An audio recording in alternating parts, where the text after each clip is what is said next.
네, 시청자 여러분 안녕하십니까? 우리공화당 청년위원장 우무성입니다.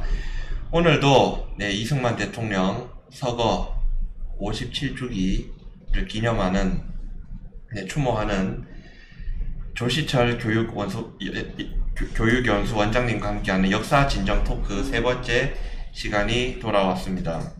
네, 반갑습니다. 조시철 교육원장입니다.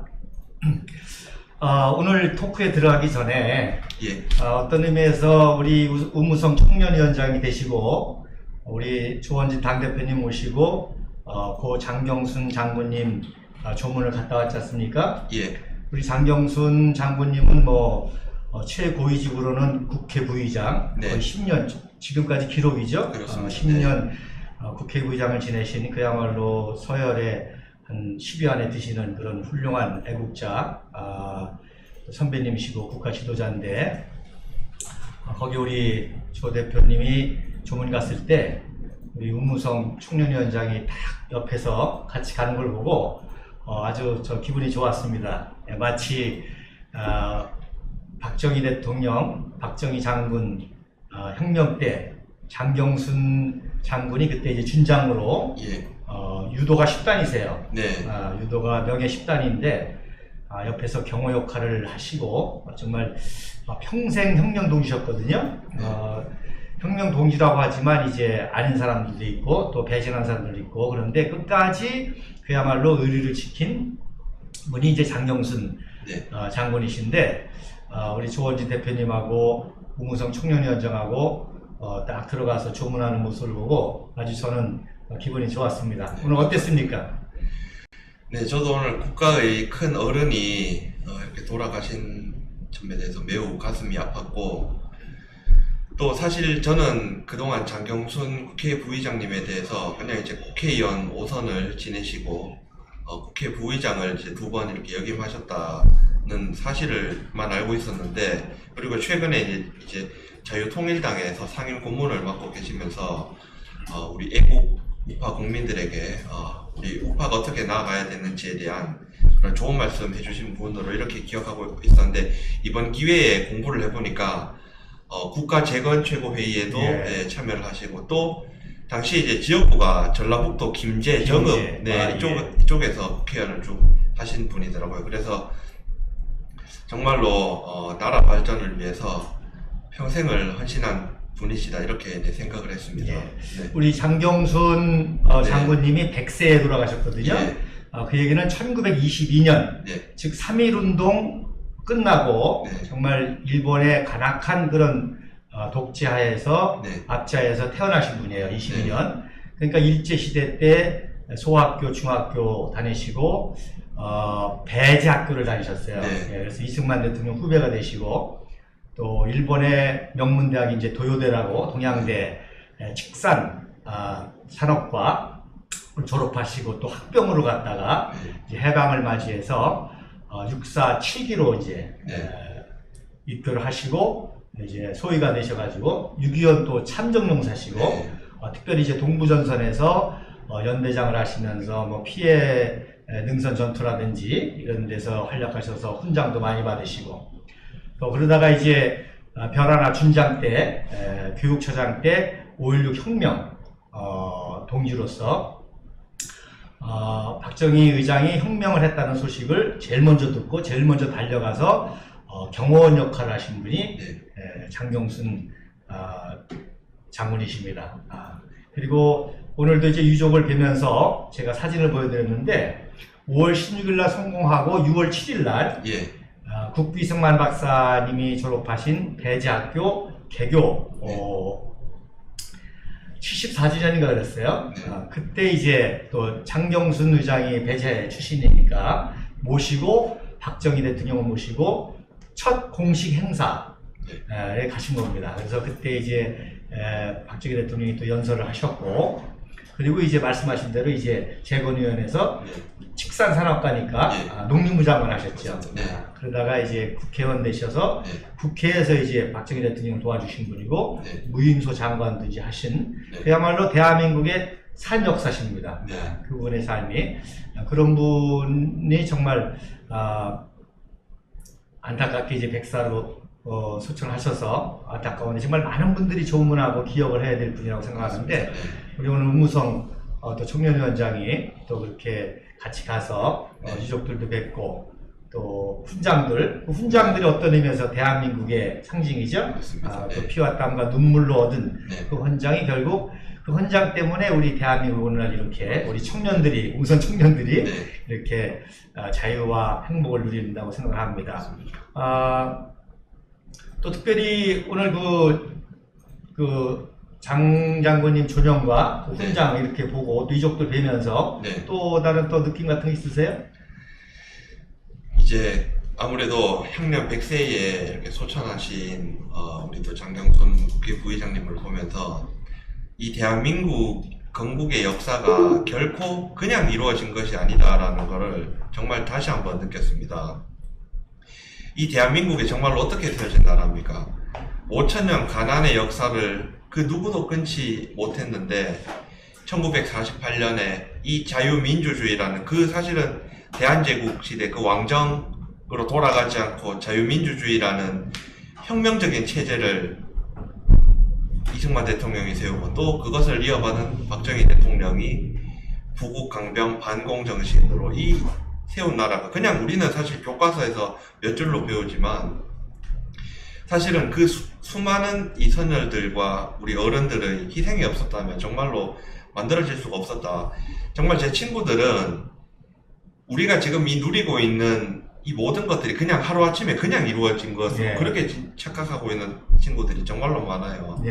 정말로 우리 아버지 세대 이야기만 들어보더라도 정말 그 시절 얼마나 가난했습니까? 이게 또 이런 이야기하면 친구들은 꼰대가 어떻고 이런 식으로 하는데 그게 아니거든요. 그래서 정말로 그러한 어떤 우리 어른들의 선배님들의 정신을 우리가 이어받아서 정말 이 나라를 다시 바로 세워야 된다는 그런 생각을 또 하게 되었습니다. 그러니까 장경순 장군님이 22년생이니까 일제 식민지 하에서 나라도 없고 태어나면서 일본 사람이잖아요. 맞습니다. 그래서 한국말도 제대로 못 배우고 그 와중에 이제 학교도 자유롭게 선택을 못하고 또 일본의 식민지니까 한국의 대학도 자유가 없잖아요. 그래서 이제 일본으로 유학을 하고 일본으로 유학해서 친일파가 아니잖아요. 그렇습니다. 그죠? 자기의 꿈을 펼치기 위해서 한국에서 제한돼 있으니까 과감하게 일본에 가서 유학을 또 하고 얼마나 차별을 받았겠습니까? 그런데 이제 해방되자마자 그러니까 이런 청년들이 이런 새로운 나라를 한번 이렇게 세워보겠다 해서 이제 건국을 하고 그런 나라가 공산주의 침략을 당하니까 이거 지켜야 된다. 그래서 장경순 의장이 1950년대 28살에 28살 그때 이제 대대장으로부터 시작해서 연대장으로 28살, 30살 때 전투를 겪었고 그리고 이제 대한민국이 이제 안정돼서 나가려고 하는데 이승만 박사가 하야를 하니까 내각제로 바뀌었잖아요. 장면 정권 내각제로 바뀌어서 내각제로 바뀌니까 8개월 만에 그냥 나라가 엉망이 된 거예요. 맞습니다.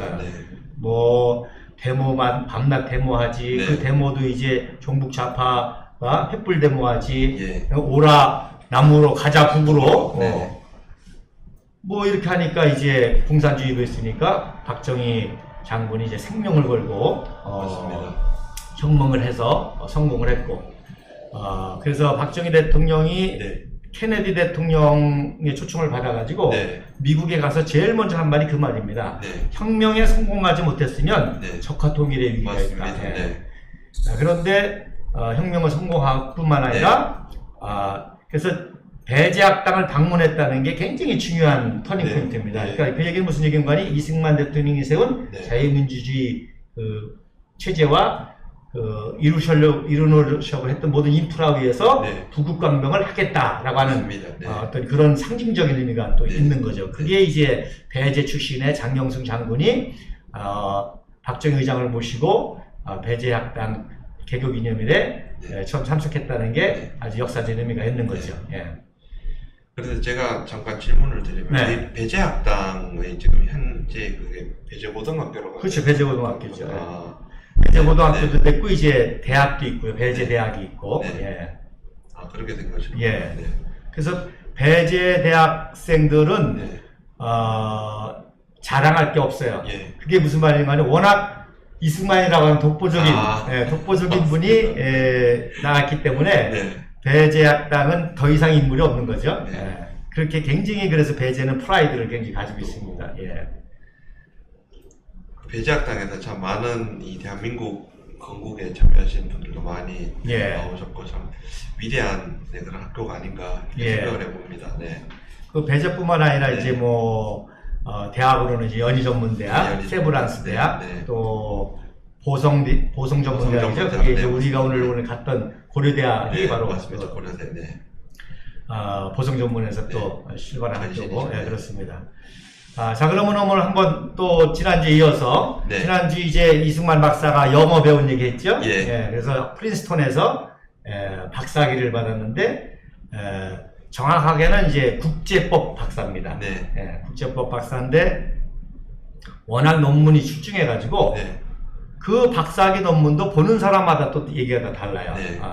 그래서 제가 재미난 거는 연세대학교의 경제학 명예교수인 유명한 교수인데 네. 김학의 교수라는 분이 네. 계십니다. 네. 그분이 정년퇴직하고 네. 심심했는데 어느 날 우연히 이승만 박사 논문을 본 거예요. 네. 이 경제학 박사님이 그 논문을 보고 세상말로 뒤집어진 거예요. 네. 야, 이런 어떤 자유시장 경제의 책을 쓸 수 있었던가. 네. 그게 이승만 박사라는. 그래서 네. 그분이 지금 이승만 박사의 거의 또 다른 전문가가 됐습니다. 그 이후로. 그러니까 네. 이승만 박사를 제대로 만나면 네. 굉장히 많은 그 지적인 또 인격적인 변화를 일으킵니다. 네. 그래서 김학의 교수님은 경제학 교수인데 네. 그 논문을 보고 감동을 받아가지고 네. 이승만 박사의 정치를 연구했어요. 네. 그래서 체코의 국부 마사리크와 이승만 박사를 비교한 논문을 썼습니다. 예. 경제학자가 네. 정치학을 쓴 거죠. 그러니까 네. 이승만을 만나면 그렇게 테이크오버 하는 거예요. 네.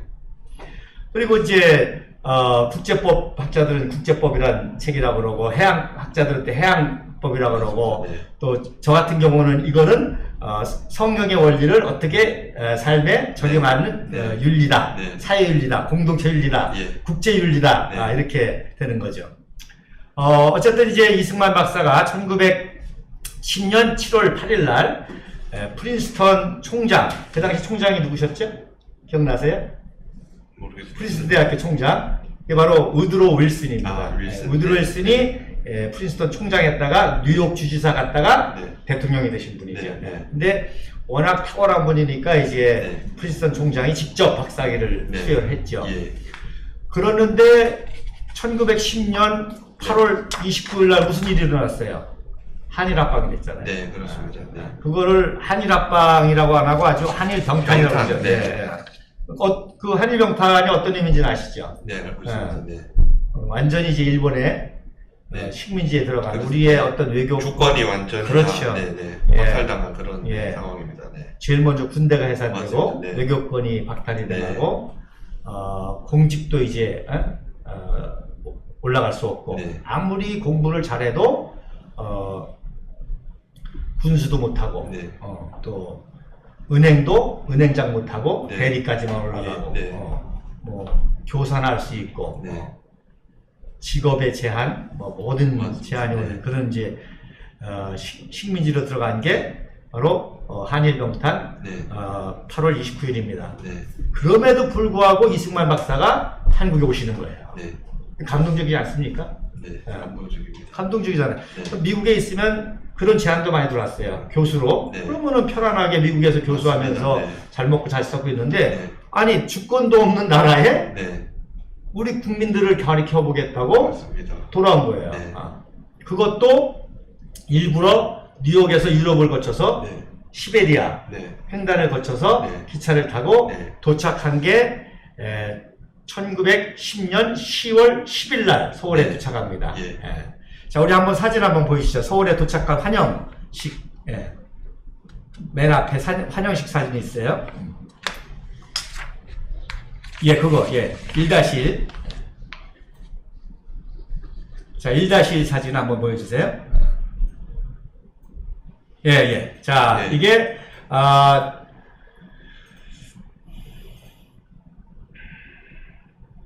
예, 1-1 사진, 예, 요 사진, 예. 이게 이제 10월 10일 날 도착해가지고, 예. 그 당시 최고의 민족주의자고 지도자가 누구냐? 월남 이상재 선생님입니다. 그래서 이상재 선생님이 환영회를 해준 사진입니다. 그래서, 저 뒤에 그 쓴 게 뭐라고 쓰는 거 아니? 날짜가 써 있고요. 1910년 10월 10일, 이승만 환영회라고 하면서, 복당 구면 기념이라 썼어요. 한자로. 그래서 복당이 뭐냐? 한성 감옥을 뜻하는 거예요. 그러니까 벌써 이게 지도자들은 생각이 다르죠? 가장 고난스러웠던 감옥을 뭐라고 그러는 거예요? 집. 복당이라는 복당. 무슨 집? 축복의 집이었다는 거예요. 5년 7개월 동안 참 그 감옥 생활을 했는데 거기서 이빨 갈고 괴롭고 힘들고 그랬는데 그걸 축복을 받은 복당이라고. 이게 완전 자기 삶에 대한 해석이 다르고 그래서 그때 이 감옥 동지들입니다. 이게 다. 그래서 오른쪽에서부터 보면 이승만, 그 다음에 김림, 그 다음에 이제 이상재, 그 다음에 윤치호, 그 다음에 이제 안녕선, 김정식, 이게 감옥에 있던 사람들. 그리고 옆에 이제 월남 이상재라고 한문이 있죠. 그래서 이승만 박사가 나중에 월남 이상재 선생님 돌아가셨을 때 그 묘비를 써주십니다. 그래서 오른쪽에 있는 게 그 묘비 사진이에요. 그러니까 이거 하나만으로도 종북 좌파가 이승만 박사를 뭐 독립운동에 대해서 비판하는 게 다 무너지는 거예요. 가장 존경받는 일제시대의 독립 그 지도자인 월남 이상재 선생님하고의 이런 관계였다는 거죠. 사제지간의 관계고 전적으로 이상재는 이승만 박사를 도와줬고 이승만 박사는 또 이상재를 이렇게 흠모했던 분이라는 거죠. 그래서 YMC 학감으로 종로 이가의 YMC 학감으로 이제 있으면서 전국을 돌아다니면서 이제 학생들을 키우게 됩니다. 그래서 YMC를 통해서 그래서 그때 배웠던 사람들이 결국 28 독립선언이라고 들어보셨죠? 3.1운동 전에 일본의 유학생들. 도쿄에서. 예. 그 도쿄의 그 유학생들이 다 이승만의 이때 제자입니다. 이때 이승만 박사의 프리스턴 박사의 영향을 받고 나도 유학해야 되겠다.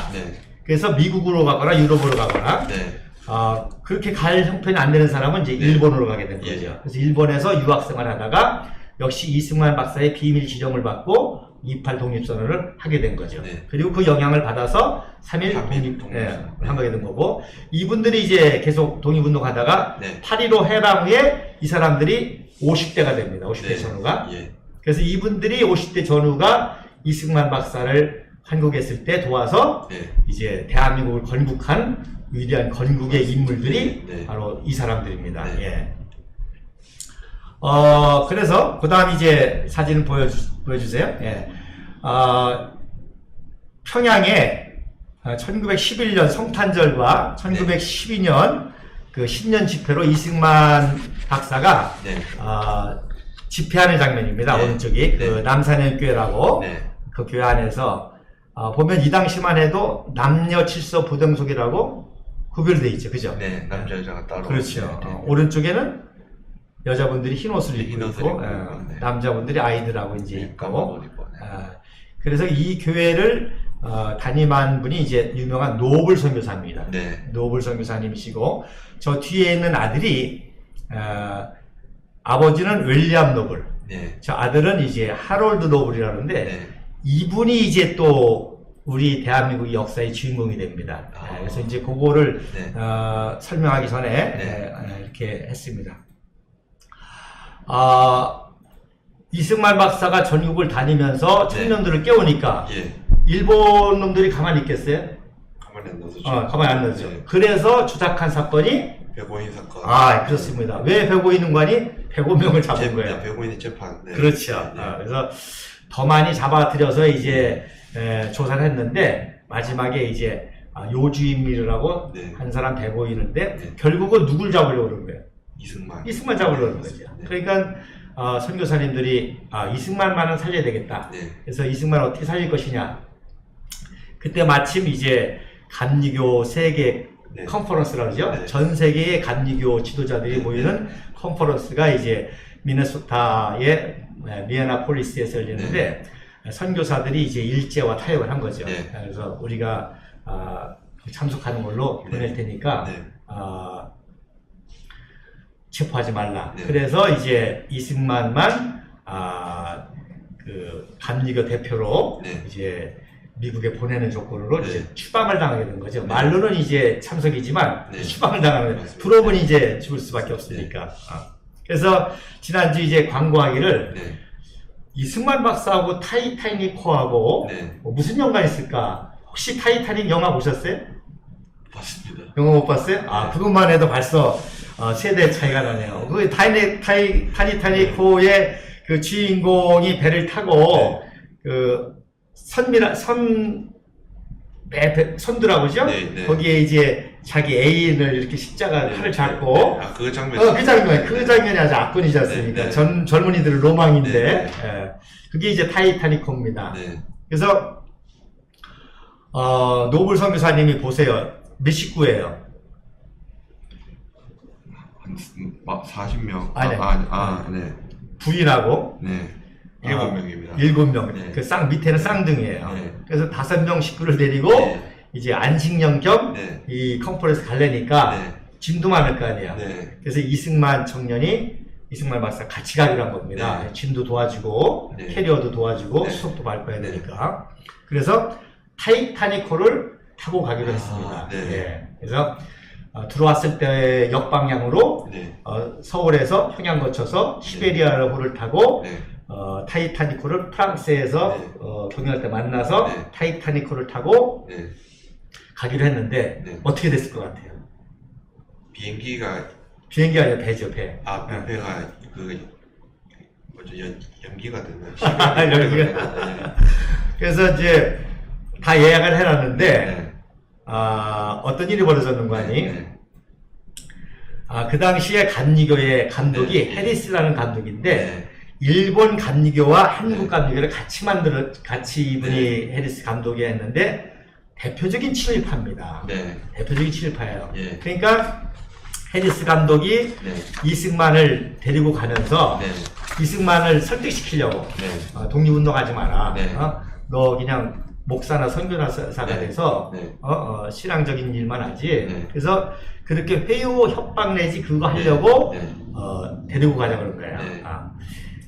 그러면 이제 또 경비도 공짜잖아요. 네. 뭐 지금도 외국 한번 가려면 비싼데 맞습니다. 감독이 네. 이제 데리고 가니까 네.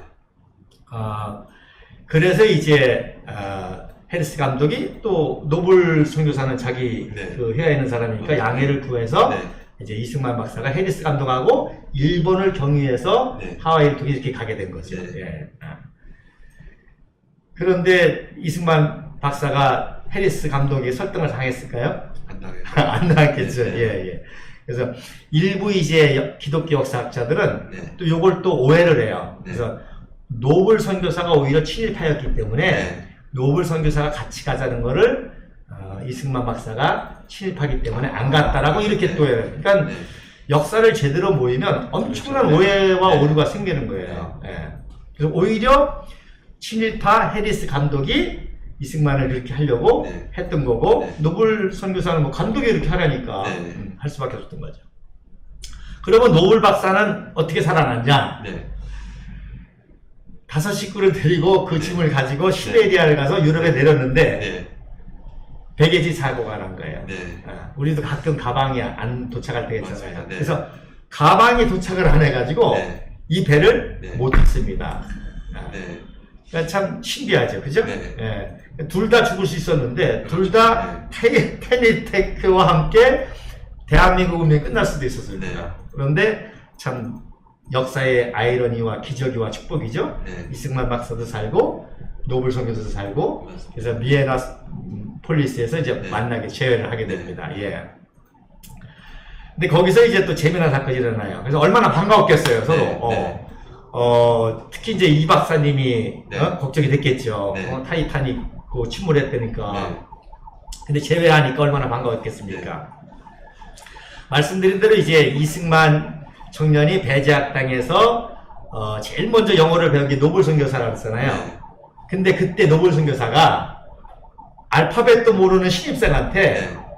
뭐라고 가르쳤는 거 하니? 저거 한번 읽어봐 주세요. 예. My father said to me to go Fese school to study chemistry. 아, 네. 그러니까 이승만 박사가 이제 거의 15년 만에 네. 1895년도에 배작된 들어가서 그 말들 들었거든요. 그리고 이제 영어를 들어서 박사학위 받고 그래서 15년 만에 그 얘기를 하는 거예요. 네. 아, 선교사님, 그때 알파벳도 모르는 우리들한테, My father said to me, to Beje School, to study chemistry. 네. 어떻게 이런 문장을 가리키면서, 영어를 가르쳤습니까? 그랬더니 이제 노블 선교사가 웃으면서 자기가 화학 선생으로 배작돼 왔기 때문에 똑똑한 청년들을 자기 반에 유도하려고 그렇게 이제 가르쳤다라고 하는 이제 에피소드가 있었던 겁니다. 예. 아, 우리 그 전에 그거 한번 미국에 가기 전 그 백오인 사건 한번 다시 세 번째 파일 한번 들어보세요. 예, 세 번째 고천 거요. 예. 고천 거. 예.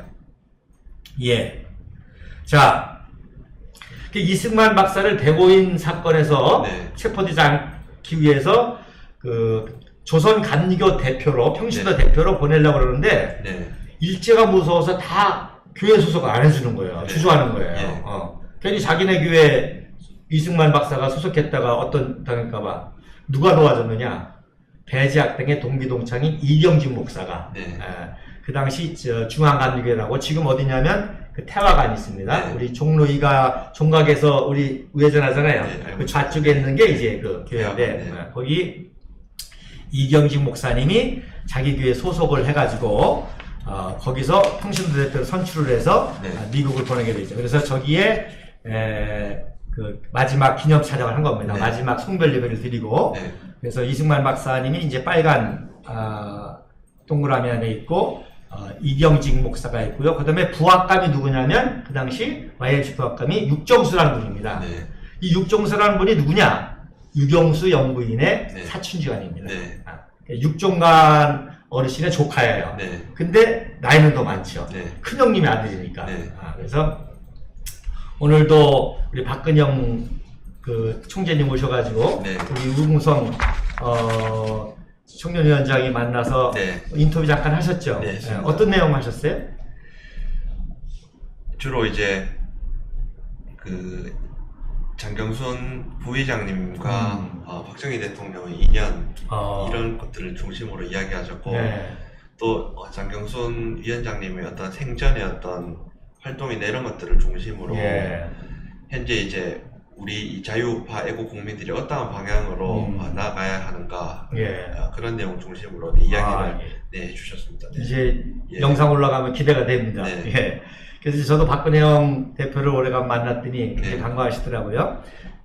그랬을 때 제가 이제 또 말씀드린 게 육정수 어른도 독립운동가였고 육종관 어르신도 마지막 그 보이스 오브 아메리카 지난번에 들었잖아요.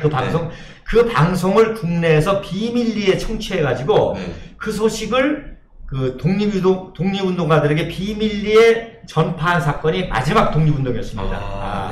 그 이승만 박사의 인자는 너징턴에 있는 이등만 했느라 그거를 비밀리에 듣고 그 소식을 비밀리에 전한 게 단파방송 밀청 사건입니다.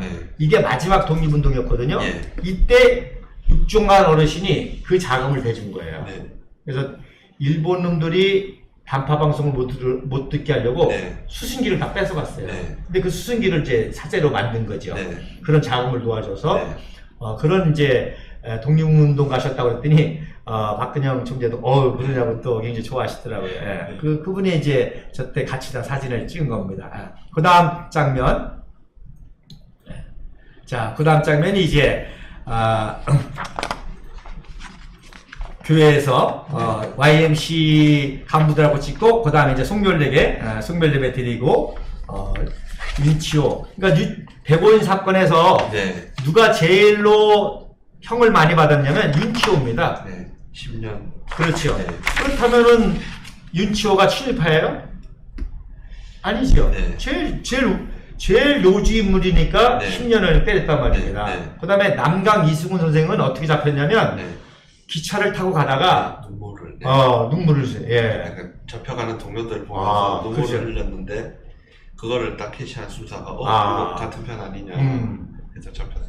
예, 맞습니다. 그래서 남강 이승훈 선생도 잡혔죠. 네. 그 이분들이 이제 10년형을 받은 거죠. 네. 그러니까 윤치호는 그 이후로 네. 비밀 독립운동을 해요. 그러니까 예. 겉으로는 일본하고 친한 척하면서 네.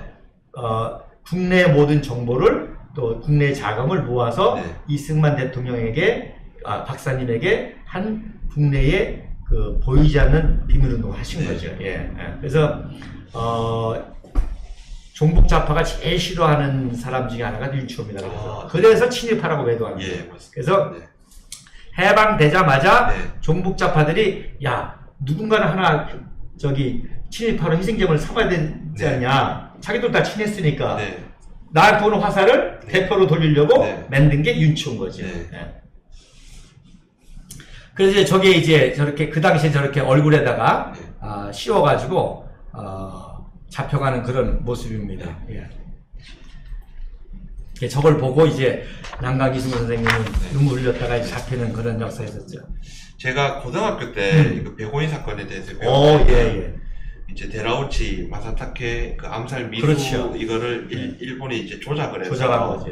이제 어떤 그 기독교인들이 또 대다수였다 하더라고요. 그래서 기독교를 뭐 탄압하는 그런 목적이 있었는데 뭐 결국은 이제 뭐 다 징역을 선고를 했지만은 다 형기를 다 치우진 않고 이제 풀어준 걸로 이렇게 그냥 배웠거든요. 저는. 예, 맞습니다. 거기에 이승만 대통령도 있었다는데 그 이야기는 이번에 그게 핵심이죠. 이 방송을 준비하면 알게 그렇죠. 되었습니다. 그게 핵심이에요. 네. 그러니까 이승만을 잡기 위해서 네. 잡은 거고 네. 이승만 나가버리니까 네. 조작한 거니까 네. 뭐 재판 받아봐야 점점 네. 감형이 될 거 아니에요. 네. 저 증거도. 맞습니다. 그러니까 네. 윤치호 같은 경우는 네. 어떻게 했냐면 잡혀가자마자 니네들 마음대로 써. 네. 뭐 뻔한 거니까 네. 조작하는 건데 그렇죠. 괜히 고문받고 피 네. 흘리고 그럴 네. 필요 뭐 있냐. 네. 그러니까 그런 것들을 다 친일파라고 매도한 거예요. 네. 그러니까 윤치호라는 분은 똑똑한 분, 대부분 이분들이 다 똑똑한 걸 다 아니까 네. 그래 니들 마음대로 써. 네. 그거 다 썼어? 네. 도장 찍어. 네. 그렇게 한 거예요. 네. 그리고 재판 받아가면서 네. 이제 사실이 혐의가 벗겨지니까 맞습니다. 네. 그게 나온 거죠. 네. 예. 근데 그거 핵심이 이승만 잡으려고 한 거고 결국 이승만만이라도 살려야 네. 대한민국의 미래가 있다. 네. 조선의 미래가 있다 해서 네. 선교사들이 이제 석방을 시킨 거죠. 네. 이런 놀라운 에피소드가 역사가 이렇게 있었던 겁니다. 네. 그래서 이제 이승만 박사 이제 그로부터는 이제 망명 생활이죠. 예, 그렇습니다. 네. 현상금도 걸리고 네. 이제 그래서 미네소타에서 이제 연애를 마치고 네. 이제 워싱턴에서 또 아주 특별한 사건이 있습니다. 그 다음 사진 한번 주세요. 타이타닉 사진 한번 봅시다. 자, 이게 이제 영국에서 출발할 때 타이타닉호의 모습입니다. 저 배를 탔으면은 네. 4월 10일 날 다 침몰해서 네. 하늘나라 가는 건데 이승만 박사도 살아나고 노블 선교사님 가족은 노블 선교사님과도 살아나고 저게 이제 노블 선교사가 여행 중에 급하게 전화하는 거거든요. 네. 아마 저게 이제 짐 때문에 맞습니다. 네. 그래서 결국 짐을 기다리느라고 타이타닉카를 못 타고 그 다음 배를 타기로 간 거죠. 그래서 살아남은 거죠. 그래서 이제 미국에서 활동이 이제 아주 중요한 사건이 있었습니다. 그 다음 이제 사진 한번 봅시다. 미국 워싱턴에서 네. 워싱턴에서 이게 YMC 세계 지도자 회의가 그때 있었어요, 네, 마치. 네. 그래서 요 가운데 계신 분이 존 모트라고 국제 YMC 저거 노벨 평화상 받은 분입니다. 네. 그게 대단한 분이죠. 네. 그러니까 왜 이승만 박사가 YMC 학과목으로 활동했는가 이런 국제적인 보호를 받기 때문에. 네. 그러니까 함부로 못 건드리는 거예요. 그러니까 백오인 사건으로 잡으려고 하지만 네. 국제적 압력이 들어갑니다. 맞습니다. 석방시켜라. 네. 우리가 그러면 미국으로 데려가겠다. 네. 그러니까 타협이 되는 거죠. 네. 만약에 일개의 그냥 연희대 교수라든지 네. 네. 이러면 그냥 뭐 누가 뭐 해줍니까? 네. 그러나 이렇게 모트 국제 총무가 네. 움직이고 네. 또 결국 이분이 이제 노벨상까지 타신 분이고 그래서 12개국의 네. 이제 그 지도자들이 모두 컨퍼런스를 한 네. 그런 장면이고요. 그러니까 모트가 이승만 박사를 또 굉장히 네. 또 키워줬던 분이고, 여기에 이제 중요한 개념이 나옵니다. 세계인이라는 개념이 나옵니다. 네. 코스모폴리탄. 네. 그러니까 YMCA를 통해서 세계가 다 한 형제가 되는 네. 거죠. 네. 예. 그러니까 벌써 이미 1913년도에 네. 이 코스모폴리타니즘을 가진 YMC 지도자들이 예. 있었고, 네. 그 대표주자가 이승만 네. 박사. 그러니까 이런 국제적인 운동을 통해서 네. 대한민국이 지원을 받았고, 네. 그래서 건국의 지원을 받고, 네. 6.25 때도 세계적인 지원을 맞습니다. 받을 수 있는 네. 거죠. 그 다음에 이제 그 옆에 사진이 테니스 치는 장면인데, 이승만 박사가 테니스를 또 잘 쳤어요. 네. 그래서 윌슨 총장하고 대학 때도 이제 테니스 네. 쳤고, 이때 또 누굴 만나냐면 그 한성가복에서 네. 영어를 준 선교사를 만납니다. 네. 예, 셔우드 에디 선교사가 네. 일본으로 인도로 가다가 네. 성경을 주잖아요. 그 에디 선교사를 이제 만나게 됩니다. 예, 극적인 장면이죠. 그래서 자기가 감옥에 있을 때 성경을 줬던 에디 선교사를 이제 만나게 됩니다. 그리고서는 이제 장기적으로 이제 하와이에서 네. 교육을 하며 홍보하며 언론 이런 활동을 하기 위해서 이제 하와이로 들어간 게 네. 1913년 2월 3일 날 네. 하와이에 들어가신 겁니다. 그런데 이틀 후에 네. 아주 청천벽력 같은 소식을 듣죠. 네. 뭐겠어요? 나라가. 네. 나라는 이제 2010년도에 이미 그렇죠. 망했고, 네. 네. 자기 조국이 아니라 네. 자기의 아버지. 네. 아, 네. 예. 이경선홍이 이제 돌아가셨다는 부음을 네. 네. 이틀 만에 듣게 됩니다. 네. 그런데도 그 슬픔을 극복하고 책을 하나 씁니다. 네. 그게 바로 한국 교회 핍박. 예, 이게 바로 백오인 사건을 네. 세계 고발하는 사건입니다. 결국 그 당시에 독립운동의 주축 세력이 네. 기독교인들이었거든요. 네. 선교사들 키운 네. 윤치호 장로를 말할 것도 없고, 네. 남강 이승훈 선생은 그 서북 지역의 대표적인 인물이고, 네. 그 유동열 장군, 또 전덕기 목사님, 네. 상동교회. 네. 우리 상동교회가 어디 있는지 아세요? 상동교회가 한국은행이죠. 네. 우리 집회하는 장. 그렇죠. 네. 거기에 교회가 바로 상동교회입니다. 그 네. 신세계 바로 옆에 있는 네, 네, 교회가. 네, 네. 그게 상동교회가 전덕기 목사님인데, 네. 그분이 거기서 결국 고문받아가지고 돌아가세요. 네. 고문받아서 돌아가셔가지고. 네. 어쨌든 그래서 그 와중에도 아버지가 돌아가시는 그 슬픔 속에서도 이 백오인 사건의 진상을 네. 한국교회 핍박이라고 하는 책을 쓰게 되는 거죠. 네. 그리고 3월 달에 불과 4월 달이죠. 그러니까 불과 2개월 만에 이 책을 써서 출판합니다. 네. 그래서 이제 세계의 기독교인들에게 한국의 상황을 알리는 그런 운동을 하는 거죠. 네. 그래서 되게 제가 이 원장님의 설명을 이제 지난 3주간 쭉 들으면서 느낀 거는, 사실 앞에 이제 사진에도 YMCA 관련 사진이 나왔는데, 이승만 대통령이 되게 국제적인 무대에서 왕성하게, 특히 이제 일제강점기부터 그 우리나라 해방 전까지 이렇게 활동을 하신 분임에도 불구하고, 우리가 실제로 중고등학생들이 배우는 근현대사 역사 속에는 이승만 대통령에 대한 비중이 상당히 적다는 거를, 그게 조직적인 거죠. 예. 네, 그게 이제 조직적으로 이승만 박사를 네. 무시하거나 왜곡시키려고 네. 하는 네. 공작이죠, 이거는. 되게 이제 중심이 보면은 근현대사의 일제강점기의 어떤 그런 활동들이 되게 무장투쟁 중심으로만 돼 있고, 되게 뭐 이제 미국에서 뭐 박용만이라든지 여러 분들은 뭐 있지만은 뭐 이승만 대통령은 마치 그냥 뭐 영어 좀 한다고, 그렇죠. 배웠다고 미국에서 뭐 진짜 좌파들 표현대로 땡깡땡 놀면서 해방 딱 돼서 딱 들어가지고 대통령 된 이런 식으로 지금. 그러니까 네.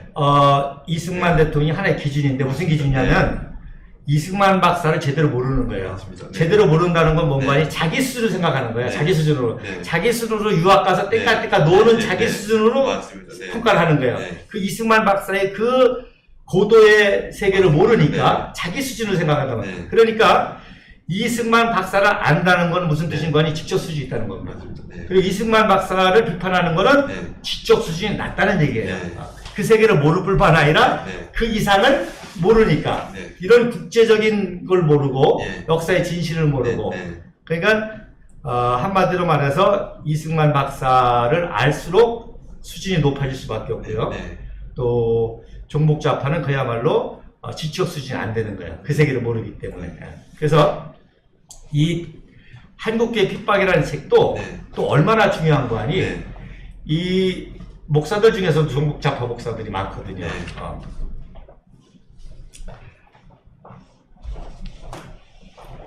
자, 그런데 네. 이 책을 보면 네. 다 뒤집어져요. 네. 목사들이. 네. 왜냐하면 선교사나 목사도 네. 한국 교회사를 쓰기가 네. 힘들잖아요. 네. 네. 그거 더군다나 30년 전, 50년 전 사건을. 네. 그런데 일개 평신도가 네. 교회 역사를 썼단 말입니다. 네. 그리고 그 내용이 굉장히 심오한 네. 성경의 내용이고 신학적인 내용이에요. 네. 그래서 송영근이라는 분이 계신데 네. 이분이 이제 대표적인 좌파 목사인데 네. 이 책을 읽고 뒤집어졌어요. 네. 그래가지고 이 책에 서문을 썼습니다. 이분이 네. 추천서를. 네. 뭐라고 썼는 거 아니? 그동안 자기가 들었던 게 다 네. 거짓말이었다. 네. 부끄럽다. 네. 그리고 감사하다. 감사하다. 네. 그래서 이렇게 이승만 지난번에 무슨 책 읽으라고 그랬죠? 한성 감옥에서 네. 독립정신. 독립정신. 네. 그거 학생 청년들 읽으면 네. 다 뒤집어집니다. 네. 그 다음에 목사들, 장로들, 기독교인들 저 책 읽으면 네. 다 뒤집어집니다. 네. 그 다음에 대학원 나온 사람, 네. 박사학위 논문 읽으면 다 뒤집어집니다. 네. 그 다음에 이제 또 유명한 재팬 인사이드 아웃이라는 네. 책 있죠? 네. 그 책 영어로 읽으면 다 뒤집어집니다. 그러니까 이거 뭐예요? 무식하다는 거죠. 네. 그 책을 안 읽었다는 거죠. 네. 그러니까 왜 안 읽냐? 변할까봐. 네. 깨달을까봐. 그렇죠. 자기 무식이 드러날까봐. 네. 그래서 이런 이제 그 놀라운 역사를 하신 거죠. 네. 자, 그 다음에 네. 다시 한번 저 한국계 핍박책 보시죠. 자, 저렇게 대고인들이 네. 일경에 체포당하는 건데 저 열차 안에서 이승훈이 보다가 네. 체포돼 갔다는 그런 장면하고 아주 비슷하죠. 일경들에게 잡혀가고 그런 장면입니다. 예전에는 이렇게 일망타진하는 모습이 너무 좀 잔인하다. 그렇죠. 완전 인권이죠. 네. 얼굴은 어떤 의미에서는 더 인권적인 것 같은데? 네? 어떤 조리돌림을 방지하는 그런 건가요? 그거보다도 이제 신분을 가린 건데, 네. 이 종북좌파인들 너무 나쁘잖아요. 그냥 자기네 네. 편들은 얼굴 가려지고, 네. 박근혜 대통령은, 네. 그렇죠. 그렇죠. 우리 우익 인사들, 맞습니다. 이재수 장관님. 네. 그 장군 수갑 채운 걸 네. 말해요. 네. 박찬주 장군. 네. 박찬주 장관 제 고등학교 같은 반 친구였습니다. 김경선 수석도 그렇죠. 네. 안 채우고. 네. 이게 뭐 형평성도 어긋나고, 네. 이거 완전히 의도적으로 네. 그렇게 하는 걸 볼 수 있지 않습니까? 예. 이게 일제시대보다 더 나쁜 놈이죠. 네. 공산당 놈들, 종족파 사람들은 정말 일본 놈들 더 나쁜 네. 놈들이에요. 혹시 여기가 이게 시우 목적이 어딘지 이게 이제 경성 종로 경찰서가 이제 유명하니까 네. 종로 경찰서로 이제 대부분 가서 취조를 네. 하게 돼요. 전국적으로 잡아다가 네. 이제 종로 경찰서 네. 거기서 취조하고 이제 재판받고 하는 그런 장면입니다. 이게 그 그림에 지금 나와 있는 이 한국교회 핍박이 이승만 대통령 친필 글씨를 그렇죠. 친필 글씨죠. 네. 예. 지금 한글 네, 한글. 친필 글씨죠. 네. 예. 그래서 이승만 박사가 워낙 한문에 조예가 깊어서 네. 이제 한문을 회화를 잘 네. 쓰기 네. 때문에 한글 회화는 많지 않아요. 근데 네. 그럼에도 불구하고 네. 이제 이거는 한글로 쓰셨죠. 네. 한국의 핍박이라든지.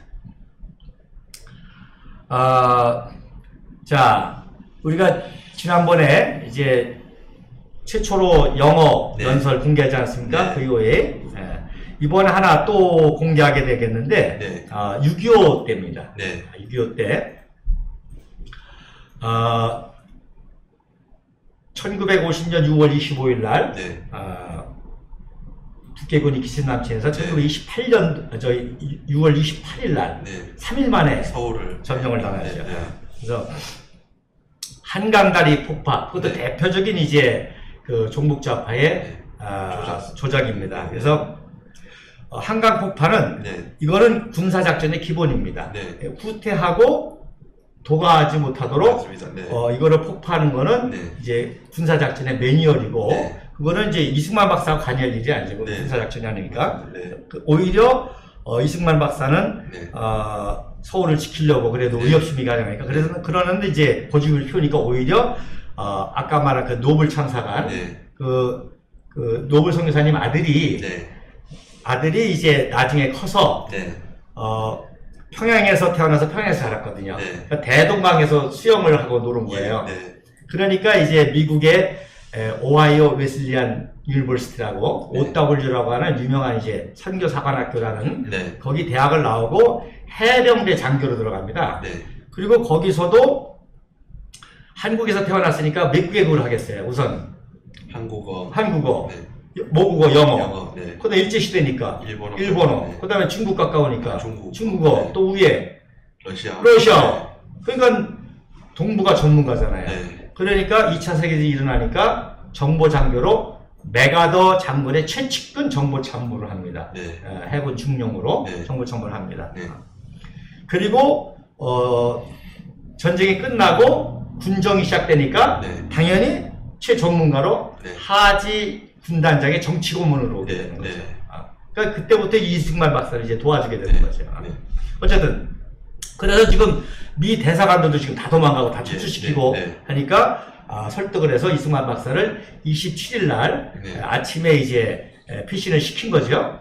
그리고 이제 28일 날 새벽 2시에 2시 반에 한강다리를 폭발을 하는데 네. 이제 폭발을 해야 되는데 중요한 건 이제 시점입니다. 언제 폭발하느냐. 그 결정권은 육군 참모총장인 최병덕 네. 장관이 가지고 있고 거기 공병장교가 이제 실무적으로 하게 되는데 네. 최대한도로 늦추려고 한 거예요. 이제 피난을 해야 되니까. 네. 그러나 미아리까지 도착했단 말입니다. 네. 그러니까 최병덕 장군이 그래도 조금이라도 하려고 네. 사람을 보냈어요. 네. 좀 늦춰라. 네. 좀 기다려라. 네. 그러는데 사람들이 몰려가지고 못 간 거예요. 네. 못 간 거니까 거기는 예정된 대로 2시 반에 그렇죠. 폭발을 시킨 거죠. 네. 예. 그래서 이제 많이 희생을 당하게 네. 되는데 네. 그 책임을 이제 다 한강론이라는 그렇죠. 걸로 네. 조작을 하는 그렇죠. 거죠. 네. 그래서 어떤 재미난 사건이 있는 거 아니? 정말 얼마나 위대한 사건이 있는 거 아니? 한강다리 막 서로 건너가려고 그럴 거 아니에요. 네. 네. 그러니까 당연히 정부 요인부터 네. 이렇게 해야 될 거 아닙니까? 네. 중요한 네. 있는 사람. 예. 그 유명한 시경의 사찰국장 네. 최은하라는 분이 있습니다. 네. 이분이 이제 늦게 경찰관하고 이제 한강다리를 네. 넘어가는 거예요. 네. 네. 넘어가는데 헌봉들이 통제를 할 거라니까. 네. 그 뒤에서 이제 집차가 네. 막 10대가 오는 거예요. 네. 그래서 이제 집차를 추려가지고 이제 보내는데 바로 뒤에 누가 왔는 거 아니? 이시영 부통령이 온 거예요. 네. 이시영 부통령이. 네. 그러니까 최은하라는 분이 부통령 먼저 살려야 된다. 그렇죠. 먼저 가야 된다. 네. 그래서 이시영 부통령을 네. 건너게 하고 네. 자기가 건너다가 네. 폭발을 한 거예요. 네. 그런데 이 사실을 모르니까 네. 다 최은하가 납북된 걸로 알고 있습니다. 네. 지금도 다 보세요. 아마 유족들도 네. 그렇게 알고 있을지도 몰라요. 네. 행방불명됐다. 네. 못 넘어갔으니까 네. 납북에서 잡혀갔을 거다. 근데 그게 아니라 한강다리에서 폭살하신 겁니다. 네. 누굴 구해주고? 이시영. 네. 이시영 부통령도 네. 이시영 부통령도 워낙 이분이 강직한 분이라 네. 내가 왜 도망가냐? 네. 피신 안 한다. 그러면 더 놀라운 거는요. 북한에서 간첩을 보낸 거예요. 네. 이시영한테 네. 피난 가지 마라. 네. 피난 가지 마라. 간첩을 보낸 거예요. 그래서 상해 임시정부의 요원이었던 유명한 사람을 네. 이시영 박사한테 보내가지고 못 도망가게 했던 거예요. 네. 근데 이시영 박사 경호원이 생각하니까 안 되겠거든. 네. 그래서 지금 그 수원의 친척이 급히 찾는다. 네. 지금 비가 오니까 네. 그래서 강제로 모신 거예요. 그 새벽에 예. 새벽에 늦게. 네. 네. 예. 그러니까 그 당시 종북 좌파가 다 사실 해방 전에 다 형제자매였지 않습니까? 근데 해방이 되고 나서 이념으로 갈린 거 아닙니까? 네. 그러니까 아들 중에서도 공산당이 있고요. 네. 형제가 아닌 공산당이 있고 막 얽히고 설킨 거예요. 네. 그런 상황입니다. 그러니까 이시영 부통령까지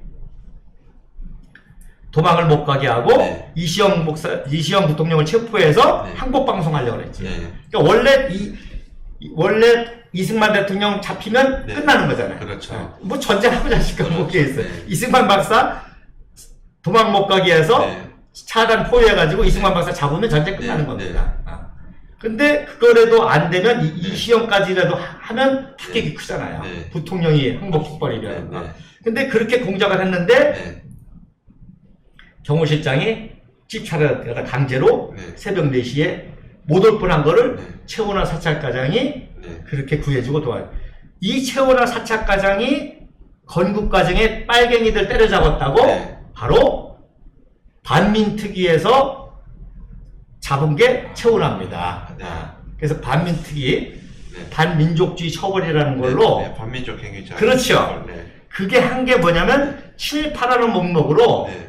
대한민국 건국 공신들, 맞습니다. 빨갱이 잡은 사람들을 네. 잡아가려고 했던 거예요. 그러니까 노독수리는 그야말로 쫄다고 해요. 쉽게 해서. 네. 일선, 일처 경찰서. 네. 그렇죠. 그러다 보니까 뭐 고문도 하고 나쁜 네. 놈이니까 네. 그놈 잡아가는 건 그래도 네. 봐줬어. 네. 근데 시경 사찰국장 최원화를 잡아갔단 말입니다. 네. 그 경찰들이 다 뒤집어지죠. 네. 그러니까 이승만 박사도 아니 검찰이 있고 특무대가 있고 헌병이 있고 네. 경찰이 행정조직이 있는데 일개 사찰과장 총경을 지들 마음대로 잡아가지고 고문하고 네. 이거 완전히 깡패 새끼들 아니야? 네. 그렇게 생각하는데 더 중요한 거는 경찰들이 들고 가는 거예요. 네. 경찰들이 나 이거 일을 안 하겠다 이거. 네. 그래서 김태선이라고 하는 그 실경국장이 특경대를 때려잡은 거죠. 네. 니네들 불법자시다. 일본 놈보다 더 고문하는 거예요. 네. 그래서 그때 이제 최원화가 네. 그런 인물입니다. 네. 그래서 일반 정복자파들이 네. 최원화를 굉장히 매도하는데 네. 최원화가 그런 분이었다는 거죠. 그리고 이분이 이시영 부통령을 예. 피난시켜주고 뒤늦게 가다가 새벽 2시 반에 이제 폭파되는 거죠. 폭파. 예. 그래서 이승만 박사가 또 워낙 좋으신 분이니까 네. 국회에서 도의적인 사과를 한 거예요. 네. 그걸 가지고 이제 무슨 뭐 한강론이다 네. 한 거죠.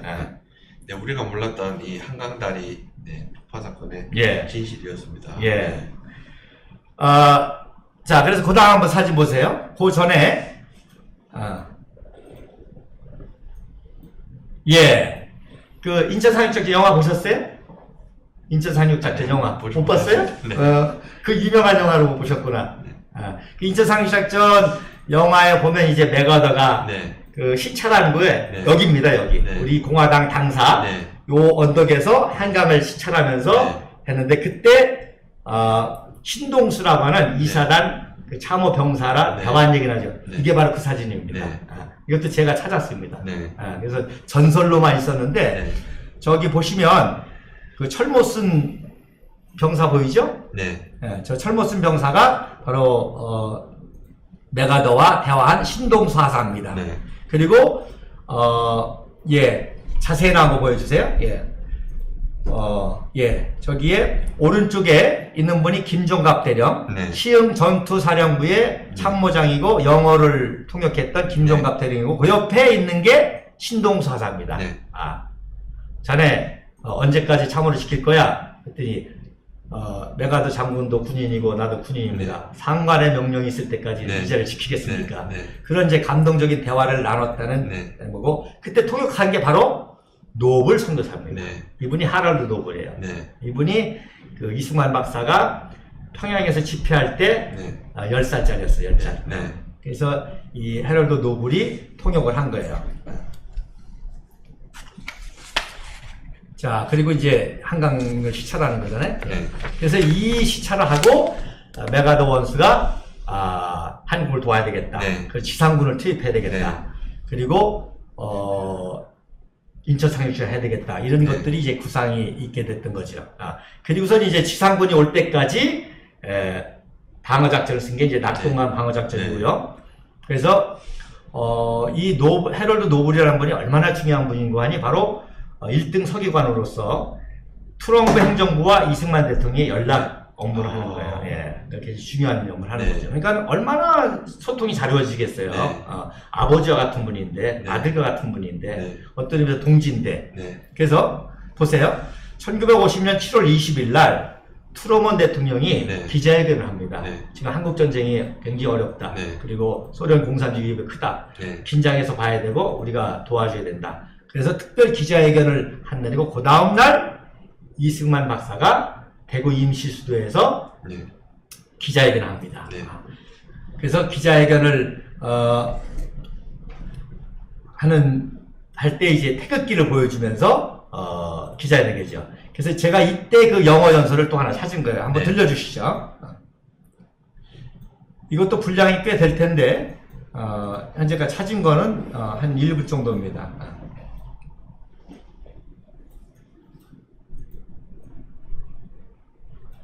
네, 그래서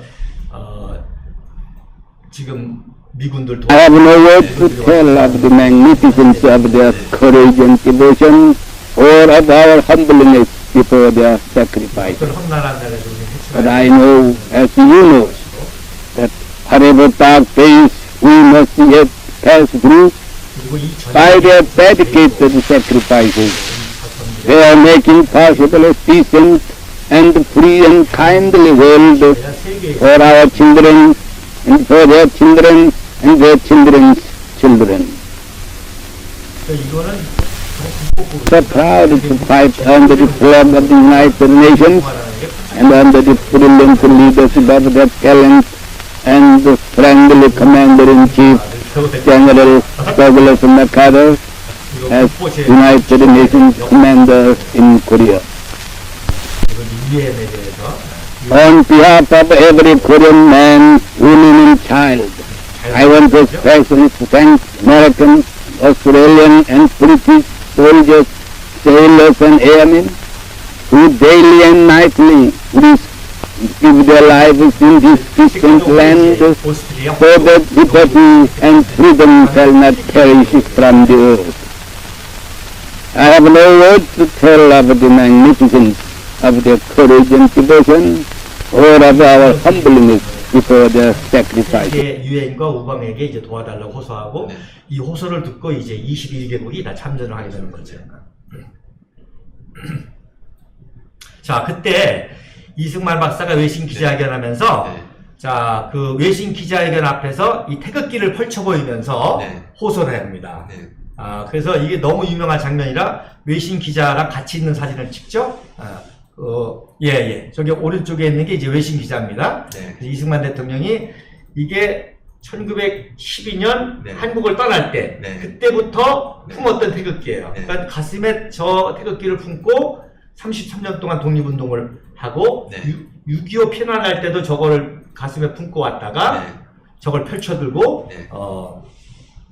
호소하는 그런 사진입니다. 네. 자, 그다음 이게 너무나 유명해서요. 네. 우리 국군 장관하고도 사진을 찍었어요. 기념 촬영. 예, 저 왼쪽은 이제 우리 국군 그 종군 기자하고 찍은 거잖아요. 네. 저게 너무나 유명한 사진이기 때문에 저렇게 금박을 장식해서 보관을 합니다. 네. 왼쪽에 금박. 그리고 이제 오른쪽에 태극기 펼쳐진 사진 또 다른 큰 장면인데, 자, 태극기 잘 보세요. 네. 태극 모양이 달라요. 네. 그죠? 네. 이게 태극 모양이 약간 돌아가 있는. 그렇죠. 90도 돌아가야죠. 네. 그 다음에 사계를 자세히 보시면 네. 손으로 그린 겁니다. 네. 뭐 그렇잖아요. 네. 자, 1910년 8월 29일 한일 합방과 동시에 네. 제일 먼저 금지물이 뭐죠? 금지물. 태극기. 그렇죠. 네. 태극기 가지고 있으면 네. 감옥 들어갑니다. 네. 네. 그럼 금지곡은 애국가. 애국가. 네. 애국가 부르면 감옥 들어갑니다. 그 다음에 금서가 있겠지. 금서. 네. 읽으면 안 되는 책. 네. 뭐예요? 한국어로든지. 독립정신. 나 독립정신이지. 네. 예. 네. 그래서 네. 최초의 금서는 네. 독립정신. 네. 최초의 금지물은 태극기. 태극기. 네. 최초의 금지곡은 애국가. 애국가와 함께 찬송가 중에서도 네. 삼천리반도 금수강산 그런 찬송이 있어요. 네. 이 남궁옥 선생님이 네. 작사한 네. 그 무궁화의 대가인 네. 윤치호 장로님하고 친척입니다. 네. 사돈지간이에요. 네. 그래서 윤치호 장로님이 이제 네. 애국가도 작사했지만 네. 어쨌든지간에 그 남궁옥 선생님이 네. 작사한 게 이제 삼천리반도인데 네. 그거를 토니첼리의 네. 곡과 결합쳐서 네. 부른 게 유명한 삼천리반도 금수강산 이게 금지곡이 됐거든요. 네. 그래서 해방되자마자 제일 먼저 부른 노래가 이 노래입니다. 삼천리 반도. 왜냐면 애국가는 너무나 오래돼가지고 잊어버려갈 정도가 됐으니까. 그러니까 태극기를 뭐 만들지도 못하잖아요. 그러니까 이승만 대통령이 손수 그렸어요. 보면서 이제 사계라 보면 이제 삐뚤빼뚤합니다. 그래서 손수 그린 거를 평생 가슴에 품고 그래서 제가 이제 태극기 집회 한번 연설했지만 세 개의 태극기를 나는 가지고 싶다. 하나는 뭐냐? 내가 죽을 때 나를 덮어달라. 하나는 뭐냐? 유산이다. 그리고 하나는 우리 공화당 역사 기념물로 우리 공화당이 이 태극기 집회로 애국의 정신으로 이 이승만 박사 이 정신을 가지고 탄생한 정당인데 내가 거기에 지금은 교육원상이지만 뭐가 될지 모르지만 이렇게 우리 공화당으로 해서 대한민국 우리 공화당에서 들었던 태극기다. 그래서 세 개의 태극기를 이제 남기고 싶은 겁니다. 자, 그리고 이제 해럴드 노블 사진이 하나 또 있어요. 그 해럴드 노블이 사진이 별로 없어요. 왜냐하면 정보원이었기 때문에, CIA원이었기 때문에, 그리고 이제 이런 비밀적인 일을 했기 때문에 사진이 별로 없는데, 언제 사진을 제가 찾았냐면 1950년 10월 10일 날, 그러니까 9.28 서울 수복하고 김포공항을 이제 장악하고 김포공항에 방문했을 때 프란치스카 영부인하고 이렇게 함께 찍은 사진인데 저 오른쪽에 있는 게 이제 헤스 소령이고요. 유명한 헤스 소령이고 그 옆에 이제 노블 선교사가 살짝 보입니다. 그리고 그날 메가더 원수는 이제 항공기를 타고 압록강을 시찰하게 되죠. 그래서 중공군을 이제 시찰하게 되고 그래서 이것도 논란이 많아요. 그러니까 무슨 얘기냐면 뭐 메가더가 중공군 개입을 몰랐다, 무시했다. 그러니까 그렇지가 않아요. 다 전략적인 거였고 다만 이제 트루먼 행정부하고의 그러니까 트루먼은 국제 지도자잖아요. 그렇죠. 그리고 그 메가더는 또 군사 지도자라고 합니다. 그렇기 때문에 이제 견해와 이런 것도 다를 수 있고 또 재미난 게 메가더는 군사 지도자인데 전략가예요. 국제 전략가예요. 그러니까 오히려 만주 폭격이라든지 이건 전략적인 거거든요. 10년, 20년, 30년을 내다보는 전략이거든. 저 중공군 내버려두면 장차 위협이 된다. 이번 기회에 때려잡아야 되는데 미리 개입을 안 했어도 오히려 개입했다는 명목으로 때려잡아야 된다는 게 이제 100년, 200년을 보는 이승만 박사와 같은 전략적인 개념이에요. 근데 트루먼은 오히려 국가 지도자면서도 야 이거 괜히 소련 자극하고 중공 자극하면 해야 된다. 적당히 휴전해야 된다. 타협해야 된다라고 하는 오히려 군사작전적인 거를 한 그런 참 아이러니가 좀 있습니다. 벌써 1시간이 넘은 것 같습니다. 다시 결론적으로 말씀을 드리자면 어떤 분들이 이제 저한테 그래요. 저도 오늘 지금 원고 하나도 안 보고 뭐 이름, 날짜 다 외우잖아요. 제가 원래 이런 사람이 아닙니다. 숫자에 약하고 그런데 이승만 박사를 배우다 보니까 저절로 머리가 좋아져요. 그래서 제가 그런 표현합니다. 아마 이승만 박사는 한 번 보면 한 번에 기억하는 분이고 박정희 대통령은 2번 보면 기억하는 분이고 박근혜 대통령은 한 1.5 정도 될 것 같아요. 보면은 그래서 이승만 박사를 알면 알수록 지적수준이 높아집니다. 그래서 국제 무대를 알게 되고 국제 외교를 알게 되고 전략을 알게 되고 그 아주 놀라운 세계를 알게 되기 때문에 지적수준이 또 높아야만 이해를 합니다. 그러니까 아까도 제가 예를 들었지만 경제학의 대가인 김학의 교수가 경제학의 대가인데 이승만 박사 만나니까 바로 정치도 손대잖아요. 금방 마샤리크 마샤리크랑 정치 비교를 한단 말입니다. 뭐 업그레이드가 되는 거죠. 그러니까 이승만 박사를 비판하는 사람은 대부분 모르는 사람들, 세뇌된 상한 사람들. 그리고 그러면 좀 알려고 해야 될 거 아니에요. 그러나 일부러 왜 자기 무식이 탄로날까봐 두려워서. 그리고 기본적으로 자기 수준을 생각한다. 그러니까 이승만 박사를 판단하는 수준이 그 사람의 지적 수준입니다. 그러니까 거기에 맞춰서 우리가 설득을 해야 돼요. 그리고 거기에 맞게 업그레이드 시켜줘야 된다는 겁니다. 맞습니다. 그래서 나는 우리 대한민국의 청년들이 네. 말한 대로 독립정신, 네. 한국계 핍박, 네. 재팬 인사이드 아웃, 네. 박사학위 논문 3개만 보면 네. 우리 청년들이 뭘 해도 다 됩니다. 네. 이 3개만 통달하면 네. 정치학을 하든 경제학을 뭐든 하든 네. 하버드 대학을 이길 수 있습니다. 네. 스탠퍼드를 이길 수도 있습니다. 네. 세계 모든 청년들하고 해도 어떤 분야에서도 이길 수 있어요. 왜냐하면 이승만 박사가 워낙 글로벌한 분이고 모든 걸 표현한 분이기 때문에 그거를 공학에 적용해도 되고 컴퓨터에 적용해도 되고 네. 행정에 적용해도 되고 네. 군사에 적용해도 되고 네. 그러는 수준이기 때문에 이 박사를 알면 여러분의 수준이 변화가 되고 네. 업그레이드 되고 인격과 모든 것이 변하게 된다고 나는 믿습니다. 네. 그래서 나는 소망을 보는 거죠. 네. 오히려 우리 대한민국 청년들이 똑똑하고 네. 읽기만 하면 다 네. 우리의 팬이 되리라고 믿습니다. 네. 예. 자, 마무리 멘트 해주시죠. 또 다음 사진 없나요? 꼭 오늘 네. 또 시간이 많이 지났기 때문에 네. 네, 오늘 시청해주신 우리 공화당 라이브를 사랑해 주시는 구독자 여러분 그리고 시청자 여러분께 다시 한번 감사의 말씀을 드리고요. 이렇게 계속 진행하면서 저도 뭐 기존에 알고 있었던 사실도 있고 또 새롭게 알게 된 사실도 훨씬 더 많고 기존에 이제 원고를 읽으면서 저도 이렇게 자료를 몇 가지 서치를 하면서 이런 사실이 있었는데 왜 이런 거를 역사 교과서에서 다루어 주지 않을까 하는 그런 의문이 계속 들었습니다. 여러분들도 오늘 영상을 통해서 기존에 몰랐던 사실이나 또 새롭게 알게 된 사실들을 주변 분들에게 그냥 우리가 수다 떨면서 우리 공화당 라이브 이런 방송 봤는데 이런 사실이 이렇게 왜곡돼 있었대. 이렇게 뭐 두세 마디 이렇게 전달하면은 또 뭐 소소하게나마 그러한 사실들이 바로 잡아질 수 있는 거니까 우리 방송 많이 홍보해 주시길 그렇게 부탁드리겠습니다. 예, 다시 한번 또 말씀드리자면 이승만 박정희가 워낙 위대한 분이기 때문에 그야말로 깔 게 없어요. 그러니까 그 사람들이 까는 게 오히려 공입니다.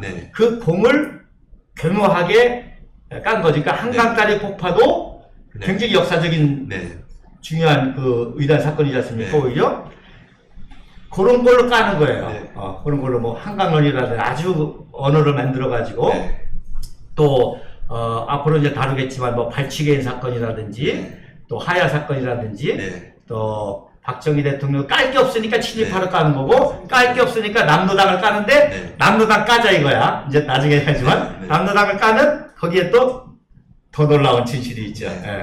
하여튼 그래서 깔 게 없으니까 까는 거고 그래서 깔 수 없게 까다 보니까 모순이 많아요. 그 깐 거를 자세히 뒤집어 보면 진실이 나옵니다. 근데 그 진실은 더 위대한 거예요.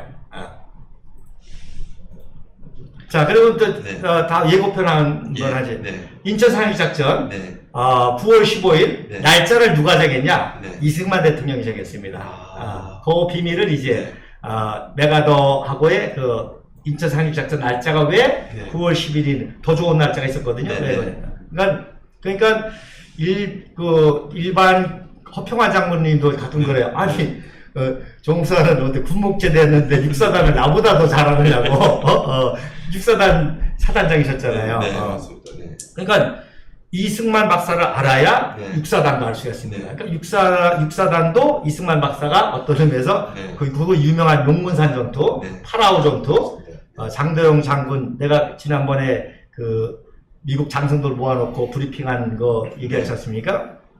그게 바로 벤 브리트와 이승만 대통령의 작품입니다. 거기에 이제 장도영 장군이 실제적으로 한국 분이지. 그러니까 아무리 뭐 몇 명 죽였다 이게 중요한 건 아니라 그런 어마어마한 게 바로 이승만 벤 브리트의 머리에서 나온 거죠. 그래서 이제 그러니까 수준이 높아지는 거예요. 마무리하면 되겠습니까? 다음 시간에 인천 상륙작전 9월 15일의 비밀을 알고 싶은 분들은 다음 방송도 꼭 본방사수 부탁드리겠습니다. 지금까지 이승만 건국 대통령 제57주기 추모 특집 방송 조시철 교육